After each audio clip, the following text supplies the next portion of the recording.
સુદામાએ ના પાડી કે તારું નહીં કનૈયા તો અમારાનું હોય, તમારું નથી, આ તો અમારાનું હોય છે.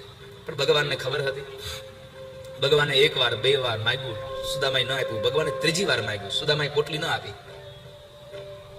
પછી પરમાત્માએ ઝૂંટવી લીધી.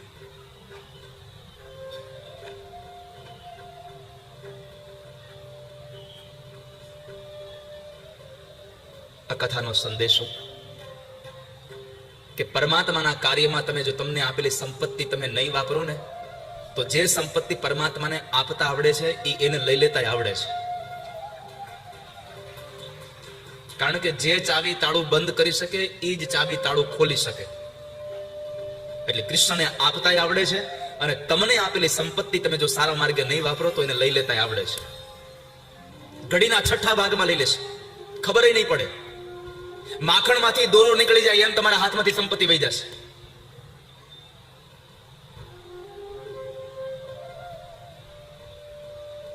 પરમાત્માએ પોટલી આંચકી લીધી. પોટલી ખોલી તો એ સુદામાનું નસીબ ખુલતું હતું. એ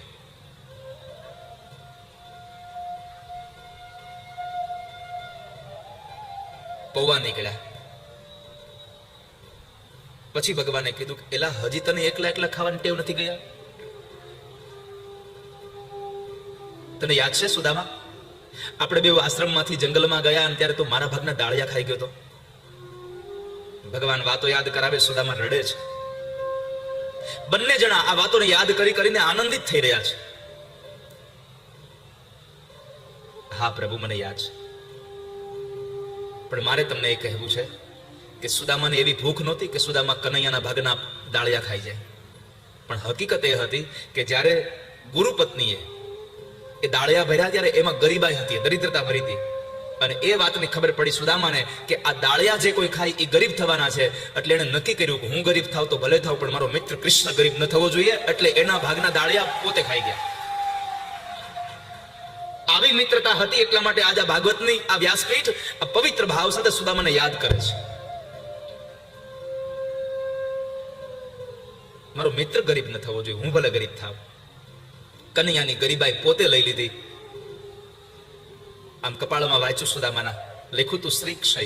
ભગવાને ખાલી ઉલટાવી નાખ્યું, અક્ષય શ્રી કરી દીધું, જ્યાં કુબેરનો ભંડાર ઓછો પડે.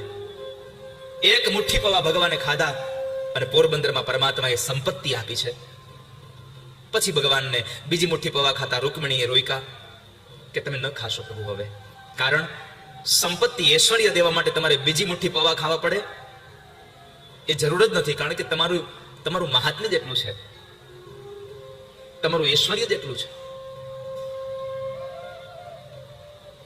એક રાત્રિ સુદામા રોકાય છે. બીજા દિવસે જ્યારે સવારે જવા માટે નીકળે, બહુ અગત્યની ઘટના ઘટી. સુદામાએ કહ્યું તો ચાલ હવે હું જાઉં કનૈયા. ભલે સુદામા. સુદામાને મનમાં વિચાર આવ્યો કે આણે એક વખત એમનું કીધું કે એક દિવસ રોકાઈ જાય. ભગવાનને બહુ ઈચ્છા હતી સુદામાને રોકવાની, જરા એમ નથી થતું સુદામાને જવા દેવો છે. પણ સુદામા અહીંયા જમી લેતા હતા અને પોરબંદરમાં બધું આપ્યા પછી પણ સુશીલા નારીએ મોઢામાં એક અનાજનો દાણો નહોતો મૂક્યો. એટલા માટે ભગવાને કહ્યું સુદામાને જવા દઉં, નકર મારી ભાભી ભૂખી રહેશે હજી. એટલે પરમાત્મા એને જવા દે છે. પણ જેવા સુદામદેવ આમ ચાલતા થયા એટલે તરત જ ભગવાને કીધું સુદામા ઉભા રહો, ખોટું ન લગાડતા હો, એક વાત કેવી છે. અરે બોલો ને કનૈયા, શું કેવું છે?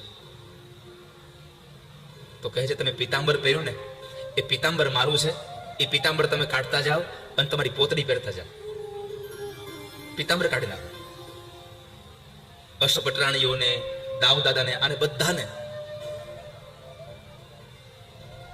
આશ્ચર્ય થયું, પ્રભુ શું કરે છે? શું કરે છે ભગવાન? સુદામાએ એટલું જ કહ્યું કે સારું થયું કનૈયા તમે મને યાદ કરાવ્યું, નહીં તો હું તો ભૂલી જ ગયો તો સાહેબ.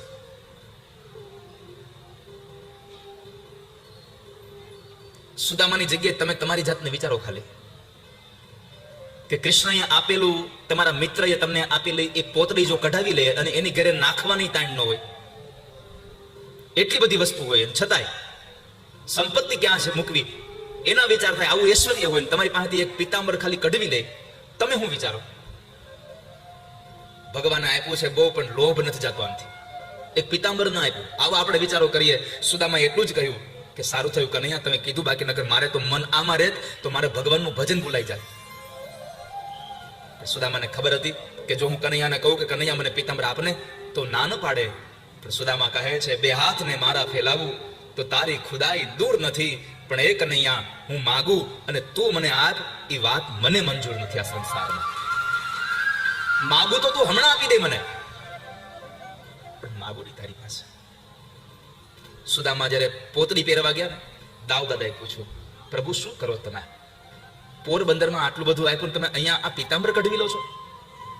ભગવાને કીધું દાઉ દાદા તમે કયો તો હજી પિતાંબર હું પોરબંદર મોકલી દઉં, પણ મારો સુદામા પોતડી પહેરીને આવ્યો તો પોતડી પહેરીને જાશે. કેમ?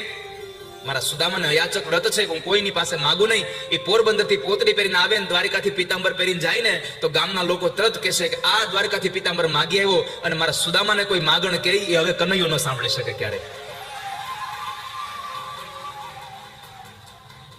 સાંભળી શકું ક્યારે. પરમાત્માએ પિતાંબર કઢાયું, ચાલતા થયા, ભગવાન મૂકવા માટે જાય છે. 56 સીડી ઉતરે છે. એવા સમયે રથ નીચે તૈયાર જોયો. રથને જોઈ અને દાઉદાદાને પૂછ્યું કે આ રથ શું છે? તો દાઉદાદા કહે છે કે સુદામાને બેસાડીને મૂકી આવે ને. ભગવાને ના પાડી, ના એને ચાલીને જવા દો. અરે પણ પ્રભુ શું તમને વાંધો પડશે? ત્યારે પરમાત્માએ કહ્યું કે મોટા ભાઈ, સુદામા જેવો પવિત્ર બ્રાહ્મણ જો એના ઉઘાડા પગે મારી દ્વારિકાની ધરતીમાં ચાલશે ને તો મારી દ્વારિકા પાવન અને પવિત્ર બની જશે. એને ચાલવા દો. તમે વિચાર કરી શકો છો, કલ્પના કરો કે પરમાત્મા જે નગરીમાં રહે છે એ નગરીને પણ પાવન અને પવિત્ર બનાવવા માટે ઠાકોરજી સુદામાને ઉઘાડા પગે ચલાવે છે. તો દ્વારિકા નગરી કરતા પણ બ્રાહ્મણોના રજની કેટલી તાકાત ભગવાને બતાવી છે. શું તાકાત બતાવી પરમાત્માએ?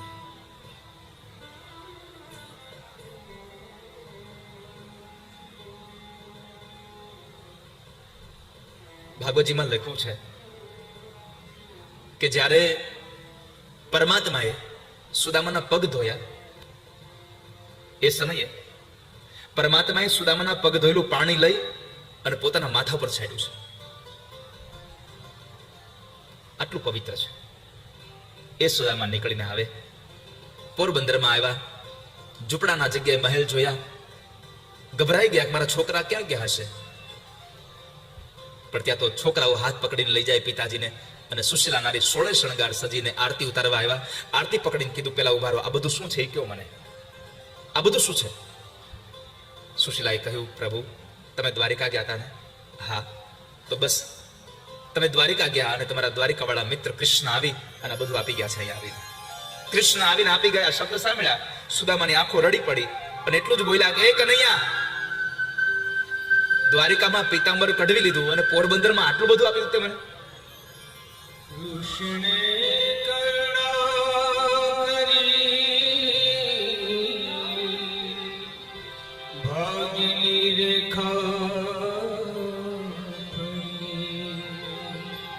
ત્યાં તો અક્ષય લક્ષ્મી ચિતરાય છે,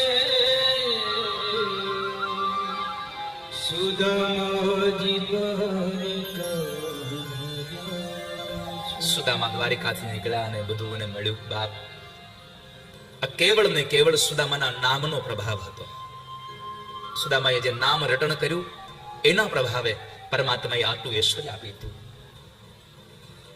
આ દિવ્ય કથા સુખદેવજી મહારાજ રાજા પરીક્ષિતને બતાવી. ત્યાર પછી યશોદા અને ગોપીઓનું મિલન પરમાત્મા સાથે થયું.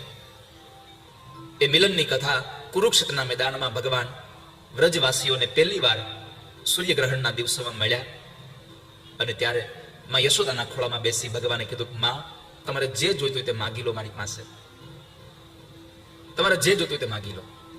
માં યશોદાએ એટલું જ કીધું પ્રભુ આપવું હોય તો એટલું આપજો. આજે જેમ તમે ખોળા મારા બેઠા છો આવી જ રીતે તમારી યશોદાનો અંતિમ સમય હોય ત્યારે તમે મારા ખોળામાં બેઠા હો અને યશોદા પ્રાણ છોડી દે આટલી કૃપા કરી દો મારા ઉપર. પરમાત્માએ વચન આપ્યું માને મોક્ષ ગતિનું. માં દેવકીને પૂછ્યું તો દેવકીએ 2 વરદાન માંગ્યા. 6 દીકરાઓને કંસે માર્યા એને મારે જોવા છે અને મને પણ મોક્ષનો માર્ગ આપો. બધાને મોક્ષ ગતિનો માર્ગ બતાવ્યો માં દેવકીને સુતલ પાતાળમાંથી 6 દીકરાઓને બતાવી માને સાંત્વના આપી. એ કથા સુખદેવજી મહારાજ રાજા પરીક્ષિતને બતાવી અને ત્યારબાદ 10મો સ્કંદ વિશ્રામ કર્યો. 11મો સ્કંદ એટલે પરમાત્માના સ્વધામ ગમનની કથા, યદુવંશ સ્નાન ક્ષયની કથા બતાવી કે બ્રાહ્મણો જ્યારે પિંડારક ક્ષેત્રમાં સત્ર ભરીને બેઠા હતા અને એવા સમયે ભગવાન કૃષ્ણના પત્ની જાંબતીનો દીકરો સાંબ એના મિત્રો સાથે આવી મદોન્મત બની અને બ્રાહ્મણોનું અપમાન કરે છે. સ્ત્રીના વેશમાં આવી અને પૂછ્યું કે આ સ્ત્રી ગર્ભવતી છે, એને દીકરો આવશે કે દીકરી? અને ત્યારે બ્રાહ્મણોએ શાપ આપ્યો કે નહીં દીકરો આવે નહીં દીકરી આવે, યદુવંશનો નાશ કરે એવું હળ મૂષળ પેદા થશે. જાઓ. પેટ ઉપર બાંધેલા પાત્રમાંથી મૂષળ નીકળ્યું. ઉગ્રસેન મહારાજને ખબર પડી, એને ચૂર્ણ કરાવી અને દરિયામાં ફેંકાયું. એમાં એરકા નામની વનસ્પતિ હોઈ ગઈ, ધારદાર વનસ્પતિ હોઈ ગઈ. નાનો એવો ટુકડો હતો, ફેંકી દીધો. એ માછલી ગળી ગઈ. માછલી જરા નામના પારધી પાસે આવી અને એ પારધીએ એ માછલીને ચીરે તો એના પેટમાંથી એક ટુકડો નીકળે. એને તીરની અણી બનાવી અને મૃગિયા રમવા માટે જાય. આ બાજુ બીજો શ્રાપ કૌરવોની માતા ગાંધારીનો હતો. આ બંને જણાના શાપને લઈ યદુવંશમાં નાશ થવાનો હતો. દ્વારિકામાં અનિષ્ટ થવા લાગ્યા અને એ સમયે પરમાત્મા સૌ યાદવોને લઈ અને પ્રભાસ ક્ષેત્રમાં જવાની તૈયારી કરે. ભગવાન પોતાની લીલા સમેટવાની તૈયારી કરે છે. એવા સમયે ઉદ્ધવજીને ખબર પડી પ્રભુ હવે લીલા સમેટી રહ્યા છે. એટલે ઉદ્ધવજી એના ચરણારવિંદમાં આવી પરમાત્માને વંદન કરીને પરમાત્માને કહે છે, પ્રભુ હું જાણું છું તમે બ્રાહ્મણોના શબ્દને મિથ્યા નહીં કરો, બાકી તો તમે આ કાળ પણ તમારાથી ડરે એમ છે, પણ મને સાથે લેતા જાઓ. ભગવાને કીધું, ઉદ્ધવ આ સંસારમાં જન્મ અને મરણમાં કોઈને કોઈનો સથવારો હોતો નથી. એકલા જ આવ્યા અને એકલા જવાના, સાથી વિના સંગી વિના એકલા જ જવાના. કોઈને સથવારો હોતો નથી. પણ તમે ઉદ્ધવ હું તમને શાપમાંથી મુક્ત કરું છું. રામા અવતારમાં મેં મારી પાદુકાઓ ભરતને આપી હતી. કૃષ્ણ અવતારમાં મારી પાદુકા હું તમને આપીને જાઉં છું. આ પાદુકાઓને લઈ અને બદ્રી વિશાળ જજો તમે. ભલે ભગવાન. પછી જ્ઞાનનો સંદેશો આપ્યો. પોતાના અંતિમ સંદેશાઓ પરમાત્માએ ઉદ્ધવજી દ્વારા આ સમાજને આપવા માટે થઈ અને પરમાત્માએ પ્રેરણા કરી, ઉદ્ધવ આ સંસારમાં સૌને કહેજો આ માણસનો અવતાર અતિ દુર્લભ છે અને ભગવાનનો સૌથી અગત્યનો સંદેશો એ છે, દુનિયાને કહેજો કે મને પ્રાપ્ત કરવો હોય તો યજ્ઞાદિ બધું કરે તો ઠીક છે, પણ છેલ્લી બાકી જો સત્સંગ કરશે તો પણ હું એને પ્રાપ્ત થઈ જઈશ. નરોધયતિ મામ યોગો ન સાંખ્યમ ધર્મ એવ ચ ન સ્વાધ્યાયસ્તપત્યાગો નિષ્ઠાભૂતમ ન દક્ષિણા વ્રતાનિ યજ્ઞ છંદાંસી તીર્થાનિ નિયમાયમઃ યથા વરુંધે સત્સંગઃ સર્વસંગાપહો. ઉદ્ધવ આ સંસારમાં સૌને કહેજો ભક્તિ કરે, કારણ કે ભક્તિથી જ મને પામી શકાશે. ભક્તિ કી સાધન કહું બખાની સુગમ પંથ મોહિ પાવહિ પ્રાણી. પ્રથમ હિ વિપ્ર ચરણ અતિ પ્રીતિ નિજ નિજ કર્મ નિરત શ્રુતિ રીતિ. બ્રાહ્મણના ચરણારવિંદમાં પ્રેમ રાખવો એ પેલી ભક્તિ છે. પ્રથમ હિ વિપ્ર ચરણ અતિ પ્રીતિ. ચરણનો બે અર્થ થાય. બ્રાહ્મણના વાક્યમાં શ્રદ્ધા રાખે, બ્રાહ્મણના વાક્યમાં પ્રીતિ કરે, એને પણ મારી પ્રાપ્તિ થાય છે. ચરણનો એક અર્થ એ શબ્દ પણ છે, વાક્ય પણ છે. પરમાત્માએ ઉદ્ધવને પોતાની લીલા સમેટવાના સમયે જ્ઞાનનો ઉપદેશ આપ્યો. પરમાત્મા સૌ યાદવોને લઈ પ્રભાસ ક્ષેત્રમાં ગયા. પરમાત્માએ ત્યાં લીલા રચાવી. યાદવો અંદરો અંદર ઝઘડી પડ્યા. દીકરો બાપને મારી નાખે, બાપ દીકરાને મારી નાખે. યાદવ સ્થળે સમાપન થઈ. પરમાત્મા ચતુર્ભુજ રૂપ લઈ અને એક પીપળાના વૃક્ષ નીચે બેઠા છે અને ત્યાં આગળ ડાબા પગ ઉપર આમ જમણો પગ ચડાવીને ભગવાન બેઠા છે. એમાં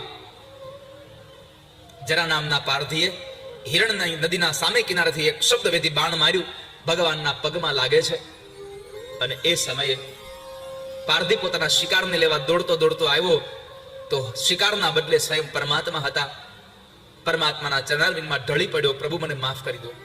પણ ભગવાને કીધું, જરા દુખી ન થાવ, આમાં તમારો કોઈ દોષ નથી, આમાં આપણા બેનો હિસાબ અહીંયા પૂરો થયો. આજે સાંભળજો વાલા વૈષ્ણવો, પરમાત્માએ કહ્યું મારો ને તારો હિસાબ પૂરો થયો. એટલે પારધી પૂછ્યું, પ્રભુ મારો તમારી સાથે શું હિસાબ હોય? અત્યારે ભગવાને કહ્યું કે જરા તું ગયા અવતારમાં વાલી હતો અને આ અવતારમાં, એ અવતારમાં મેં તને બાણ માર્યું હતું, આ અવતારમાં તે મને બાણ માર્યું. આજ મારો ને તારો હિસાબ અહીંયા સમાપન થઈ ગયો. જેને બાણથી માર્યો એનું બાણ ખાઈને હિસાબ પૂરો કરે, આવો ન્યાયાધીશ આ સંસારમાં બીજે ક્યાં મળશે આપણને? પરમાત્મા જેવો ન્યાયાધીશ ક્યાં મળે? બ્રાહ્મણો ઋષિ મુનિઓ આવ્યા છે. દારૂકની સાથે ભગવાને સંદેશો મોકલાયો દ્વારિકામાં કે સૌને કહેજો કે દ્વારિકા 7 દિવસમાં ખાલી કરી દે. આજથી 7મે દિવસે મારી દ્વારિકા સમુદ્રમાં સમાઈ જશે. પરમાત્માનો સંદેશો દ્વારિકા પહોંચ્યો. આખું દ્વારિકા શોકમગ્ન થયું. પરમાત્માએ આ બાજુ સૌ બ્રાહ્મણોની હાજરીમાં, સંતોની હાજરીમાં, ઋષિઓની હાજરીમાં અને દેવતાઓની સ્તુતિને લઈ અને પરમાત્માએ જ્યારે પોતાનો અંતિમ લીલા કરી અને એ અંતિમ લીલામાં પોતે ખાલી પંચમહાભૂતનું શરીર ગયું, દિવ્ય તેજ આ સ્વયં ભાગવતજીમાં ઠાકોરજી પધરાવીને પછી ગયા છે. અહીંયાથી તેજ ભગવાને ભાગવતજીમાં પધરાયું. આ કલિકાલમાં પરમાત્માનું વાંગમય સ્વરૂપ આ સ્વયં ભાગવતજી છે. 12 સ્કંદ એ ભગવાનના 12 અંગો છે. અને એ પરમાત્માએ જ્યારે સ્વધામગમન લીલા કરી, તેજ ક્યાં ગયું કોઈને ખબર ન પડી અને સૌ લોકોએ ભગવાનનો જય જયકાર કર્યો. શ્રી દ્વારિકાધીશ કી જય. ભગવાન દ્વારિકાના નાથનો જય થયો. પ્રભુએ સ્વધામગમનની કથા લીલા કરી. 125 વર્ષ પરમાત્મા આ ધરતીમાં રોકાયા. 11 વર્ષ પરમાત્મા ગોકુળ અને વૃંદાવનમાં, 14 વર્ષ પરમાત્મા મથુરામાં અને 100 વર્ષ આપણા ગુજરાતના દ્વારિકામાં ઠાકોરજી રોકાયા છે. પ્રભુ 100 વર્ષ રોકાયા, એ કથા બતાવી અને ત્યાં આગળ એકાદશ સ્કંદને વિશ્રામ કર્યો. દ્વાદશ સ્કંદ એટલે પરીક્ષિત મહારાજને કલીના વર્ણન કરી અને સુખદેવજી મહારાજે કીધું કે રાજા, કલીમાં તો પરમાત્મા તુરત પ્રાપ્ત થઈ જાય છે. બહુ બધી ભગવાનની કથાઓ સંભળાવી અને અંતે કહ્યું કે લ્યો આ મંત્ર, કળિયુગનો મહામંત્ર આપ્યો. હરે રામ, રામ રામ, હરે હરે, હરે કૃષ્ણ, કૃષ્ણ કૃષ્ણ, હરે હરે. આ મહામંત્ર આપી અને પરમાત્માએ એને નવાજ્યા અને કહ્યું સુખદેવજી મહારાજ કે હવે તમે આનો જપ કરો. જો બીજું કાંઈ સાંભળવું હોય તો મને કહો, નહીં તો હવે મને રજા આપો. જો હું અહીંયા બેઠો હોઈશ તો તમારો કાળ નહીં આવે. તમારા મૃત્યુને હવે બોલાવી લો, કારણ મૃત્યુ પરમાત્મા સુધી પહોંચવાનું શ્રેષ્ઠ સાધન છે. અને ત્યારે સુખદેવજી મહારાજ વિદાય થયા. સૌ સંત ઋષિ મુનિઓ પણ વિદાય થયા અને ગંગાના કિનારે આ મંત્રનો જપ કરતા કરતા પરીક્ષિતનો તાર ભગવાનમાં જોડાયો. તક્ષક આવે છે, પણ જન્મેજય રાજા એટલે કે પરીક્ષિતના દીકરાએ એવી વ્યવસ્થા કરેલી કે ક્યાંયથી કોઈ નાની કીડી અંદર ન જઈ શકે. એવા સમયે આ દુનિયામાં તમે બધાને રોકી શકો પણ કાળને ન રોકી શકો. તમે કાળથી ક્યારેય તમે છટકી ન શકો. અને અંતે બન્યું એવું, બ્રાહ્મણો જે પૂજા કરવા માટે જતા હતા એ પૂજાના એ ફળની અંદર એક કીડાના રૂપમાં તક્ષક બેસી અંદર જાય છે અને અંદર જઈ અને પોતાના મૂળ રૂપમાં આવી અને પરીક્ષિતને જ્યાં ડંખ દેવા જાય એના પહેલા પરીક્ષિત મહારાજના શરીરમાંથી દિવ્ય તેજ નીકળી ભગવાનના ધામમાં ગયું. પરમાત્માના ધામમાં પરીક્ષિત મહારાજનું સ્વાગત થયું. બોલીએ પરીક્ષિત મહારાજ કી. પરીક્ષિત મહારાજને મોક્ષ ગતિ પ્રાપ્ત થઈ. શરીરને પંચમહાભૂતના શરીરને તક્ષક નાગે ચલાવ્યું. સુત નામના મહાપુરાણી કહે છે કે આ ભાગવત કથા સાંભળવાથી પરીક્ષિતને મોક્ષ મળ્યો. આપણે પણ એવી જ અપેક્ષા સાથે કહીએ કે આ કથાથી ફલિયા પરિવારના તમામ પિતૃઓને ભગવાનનું ધામ મળી જાય. એક એક જીવ ભગવાન પાસે પહોંચે, પરમાત્માના ચરણનું સુખ રાખે. અને આપણે બધાએ કથા સાંભળી છે, આપણને પણ પરમાત્માના ચરણારવિંદ સુધી આપણનો માર્ગ ખુલ્લો થાય એવી ઠાકોરજી પાસે અપેક્ષા રાખીશું.